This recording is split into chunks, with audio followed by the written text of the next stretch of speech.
Hello বন্ধুরা, তোমরা আমার থাম্বনেল বা টাইটেল থেকে তোমরা নিশ্চয়ই বুঝতে পারছো আমি কী নিয়ে যে ভিডিওটি করছি। আমার যে ভিডিওর বিষয়বস্তু হলো এপ্রিল মাসে হঠাৎ হঠাৎ বৃষ্টি হওয়ার জন্য গাছের মাটি, টবের মাটি বা গাছ বা এই পিঁপড়ে কেল্লা এইসব সব সমস্যা নিয়ে যতদূর পারবো তোমাদের সাথে আমি শেয়ার করছি এবং আমি উপকার পেয়েছি বলে আমি তোমাদের সাথে শেয়ার করছি। আমাকে অনেকে কমেন্ট বক্সে জানিয়ে লিখেছো যে দিদিভাই আমাদের গাছের এই সমস্যা হচ্ছে, কিন্তু আমি সেই সমস্যাগুলো আমারও বাগানে হয়েছিল, আমি সেই জন্য সমস্যার কিছু কিছু সমাধান পেয়ে আমি তোমাদের সাথে সেইগুলো নিয়ে সমস্যা সমাধান করার চেষ্টা করছি। এবার আমার এই ভিডিওটি তোমরা প্রথম থেকে শেষ পর্যন্ত দেখবে, কারণ এই এপ্রিল মাসে কালবৈশাখী ঝড় হচ্ছে, তার সাথেও কিন্তু প্রচুর পরিমাণে বৃষ্টি হচ্ছে।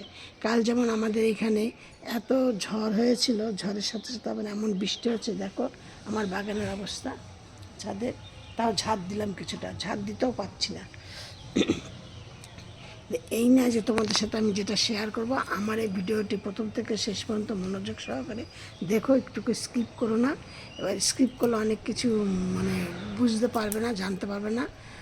আর নিত্য নতুন ভিডিও দেখার জন্য আমার এই ভিডিওটি একটুখানি তোমরা দেখে সাবস্ক্রাইব করে অল করে রেখে দিও, তাহলে তোমাদের আমি যখনই ভিডিও ছাড়বো তোমাদের স্ক্রিনে পৌঁছিয়ে যাবে নোটিফিকেশন, দিয়ে তোমরা কিছু না কিছু জানতে পারবে। তবে আমি যেগুলো তোমাদের সাথে শেয়ার করি সেগুলো আমি আমার কাছে আগে করি, করে আমি তার উপকার পাই, তারপরে আমি তোমাদের সাথে শেয়ার করছি। এবার অনেকে আমাকে কমেন্টে লিখেছো যে দিদিভাই আমার গাছগুলো অনেকটা লম্বা হয়ে যাচ্ছে, কুড়ি আসছে না, আর ফুল ফুটছে না, কিন্তু গাছ প্রচুর সতেজ, তাহলে আমি কি করব? আর গাছের গোড়ায় পিঁপড়ে দেখতে পাচ্ছি, কেল্লাই দেখতে পাচ্ছি, আবার গাছে ছোট ছোট মাছির মতো সাদা সাদা রঙের কি মাছির মতো একটা দেখা যাচ্ছে, লাল লাল মাকড়ের মতো দেখা যাচ্ছে। এরকম এক একজন এক এক রকমের করছো, কমেন্টে লিখছো, কিন্তু আমি তোমাদের সবারই একসাথে উত্তর দেওয়ার চেষ্টা করছি। দেখো, তোমরা আমাকে কমেন্টে লিখবে, যার যা সমস্যা হবে আমি যতদূর পারবো তোমাদের সাথে আমি শেয়ার করব। এবার আমি শুধু তোমাদের ঘরোয়া দুটো সারের কথা তোমাদের সাথে আমি শেয়ার করছি। একদম তোমাদের এইগুলি মোটামুটি সবারই ঘরেই থাকে, বা কেউ হয়তো দিয়ে। এবার যেগুলো তোমাদের সাথে শেয়ার করছি সেইগুলো একদমই অল্প পয়সা, অল্প খরচে, অল্প খাটুনিতে এই কাজগুলো তোমরা করতে পারবে, একদম অল্প খাটুনিতে। কোনো দুটো জায়গায় 2 লিটার জল নেবে, একদম পরিষ্কার 2 লিটার জল নেবে। এবার তোমাদের সাথে আমি এই কথাগুলো কিন্তু আমি এর আগেও তোমাদের অনেক ভিডিওতে আমি জানিয়েছি, যাদের নাকি কর্পোরেশন এলাকা, কর্পোরেশন এলাকা বলে না, এখন তো সব জায়গাতে এই যে সেই পৌরসভা কর্পোরেশন এলাকা সব যে জল দিচ্ছে, গঙ্গার জলটা, সেটা আর কি ধরো কলপিন থাকে এই দেওয়া, সেই জন্য কি বলছে, জলটাকে বালতি করে আগে ধরে রেখে দেবে, বালতির মধ্যে ভর্তি করে রেখে দেবে, মোটামুটি 8-10 ঘন্টা রেখে দেবে।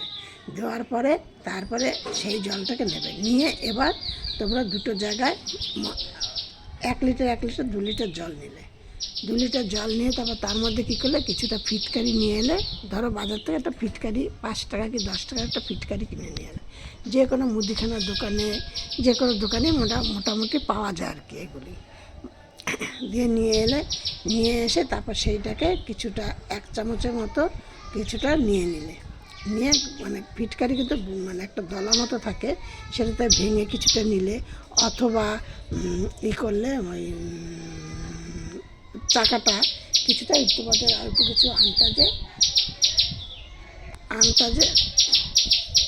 আন্তাজে জলের মধ্যে ভিজিয়ে দিলে, দিয়ে না এটা 5-6 ঘন্টা ভিজিয়ে রাখার পর দেখবে তোমাদের জলটা একটু ঘোলাটার মতো কেমন সাদা সাদা মতো হয়ে যাবে।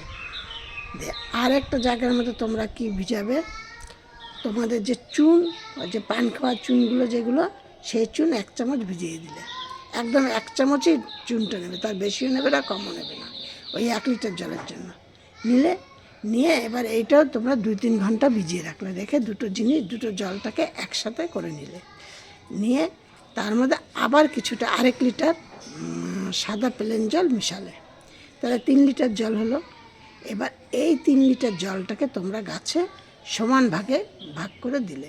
এবার সমান ভাগে বলতে এবার তোমরা এখানে প্রশ্ন করতে পারো যে সমান ভাগে, আমার বাড়িতে তো 3টে গাছ, আমি সমান ভাগে তাহলে 1 লিটার করে দেবো না। কেউ বলতে পারে আমার বাড়িতে তো 20টা গাছ, যেমন আমারই জবা ফুল গাছ প্রায় 28-30টা গাছ আছে, তাহলে আমি কি ই করবো না।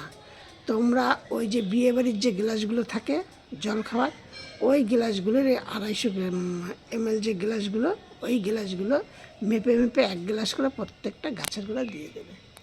এবার তোমরা প্রশ্ন করতে পারো এই কাজটা আমরা কদিনে করব।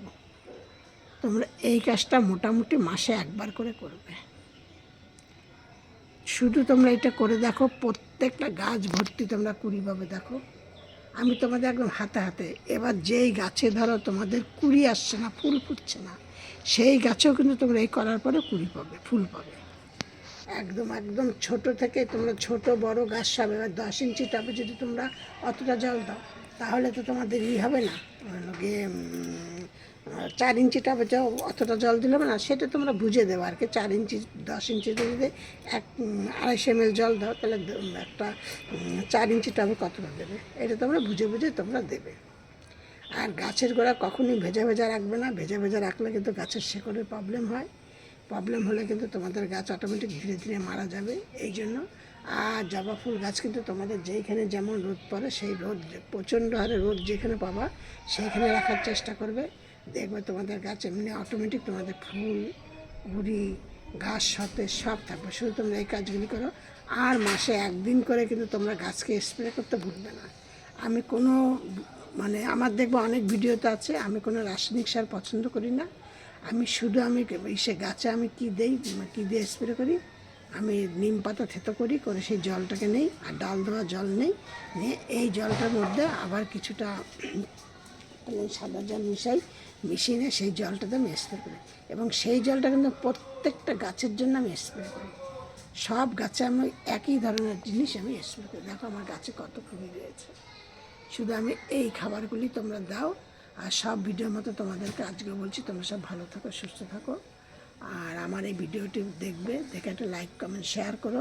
আর সবার মধ্যে একটুখানি দিও, নিত্য নতুন ভিডিও পাওয়ার জন্য কিছু না কিছু তোমরা জানতে পারবে, বুঝতে পারবে আমার ভিডিও দেখে। আর তোমাদের এই কাজটা তোমরা করো, 100% তোমরা উপকার পাবে। এইখানে আজ আমার ভিডিওটি শেষ। আবার নেক্সট ভিডিও অন্য কিছু নিয়ে।